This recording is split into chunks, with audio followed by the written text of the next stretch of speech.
What is it like to take over from Tony Stark? There's some big shoes to fill. I'm gonna go. Thanks so much, everyone, for coming.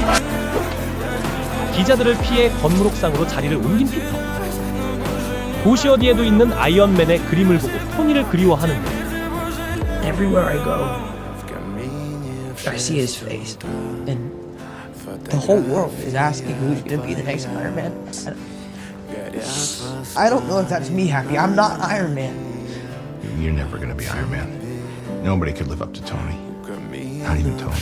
Tony was my best friend, and he was a mess. He second-guessed everything he did. He was all over the place. The one thing that he did that he didn't second-guess was picking you. I don't think Tony would have done what he did if he didn't know that you were gonna be here after he was gone.